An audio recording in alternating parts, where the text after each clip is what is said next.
Have you ever thought about if something is you're supposed to do and you can't remember what it is? Well, I was supposed to film a July wrap up and I forgot. And I could not remember what it was I was supposed to do.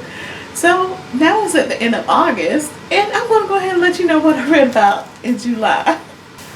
The first book I completed in July was the arc of a book called Murder with Honey Ham and Biscuits by A.L. Herbert. It is a cozy mystery that is part of the Mahalia Watkins soul food cozy mystery. I read this and I will not be reading anything else in that series. I've seen several people talk about it. I will let you do your own research about the author and you can pretty much guess once you do your research the reason why I don't want to read anything else by this author. The cozy mystery was extremely heavy on cozy and very light on the mystery part. It was well into the second half of the book before the actual mystery occurs. So wasn't impressed. Will not read anything else by the author. The next thing I completed, I was extremely impressed, and that was the African American Poetry collection, 250 Years of Struggle and Song, and it's edited by Kevin Young. And Kevin Young, he is a writer that is in the Georgia Hall of Fame for writers, and so poetry is my jam.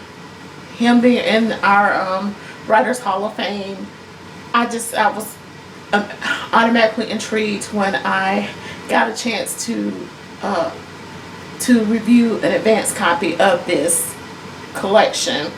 And Kevin Young, he writes an excellent introduction explaining the 250 years and why it's only 250 years, and then he gets 7 different time periods of poetry for African Americans and how each of those time periods was influenced by another time period or influences another time period.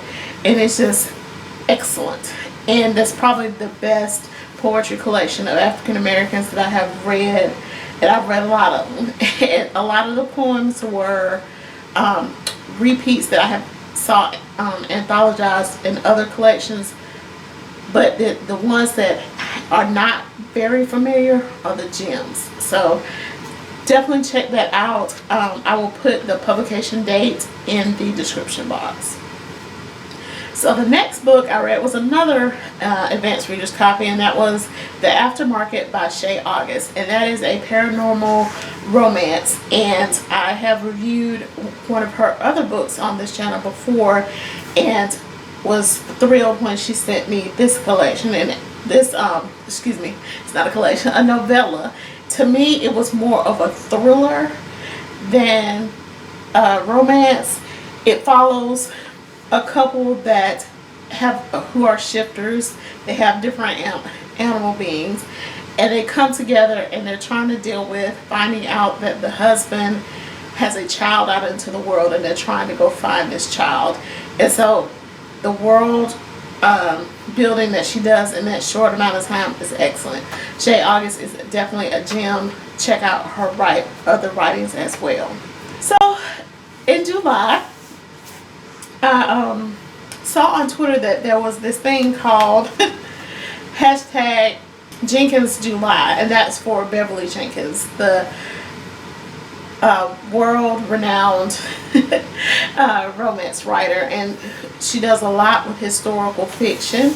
And so I read her latest release, and that was Rebel by Beverly Jenkins, and I had it on my Kindle, and I was just saving it for a right point, and when I saw that hashtag, I was like, let me jump on that and participate in that. And this one was set post-Reconstruction, well, around Reconstruction, post-Reconstruction era in New Orleans, and it's from the House of Levique, and it was centered around one of the brothers, and he falls in love with a black teacher from the north who has come south to teach the newly freed slaves the ability to read and write. And so they go through a lot of challenges because of his class situation, and with them being blacks who could read, write, and also were really affluent, but at the same time they have the heart for the people that are trying to get people to the level of being literate. And so Beverly Jenkins does another awesome job of telling their love story. Check that one out too. So I mentioned before that on Instagram I do this follow along with one of the Instagram Bookstagrammers, a special kind of double, and each month we read some type of black female author's writing. So in July we read The Parable of the Talents, which was the follow-up to Parable of the Sower. And surprisingly, I believe Octavia Butler probably is going to be my most read author of this year. Considering I don't really do science fiction a lot, this is going to be huge. But Parable of the Talents, we get to see how Lauren, the main character, her life has evolved since the Parable of the Sower. I didn't enjoy this one as much as I did the Parable of the Parable of the Sower, but it still was a good read because it's still a dystopian, and so much of it still eerily reminds me of today. So Octavia Butler, continue to read Octavia Butler.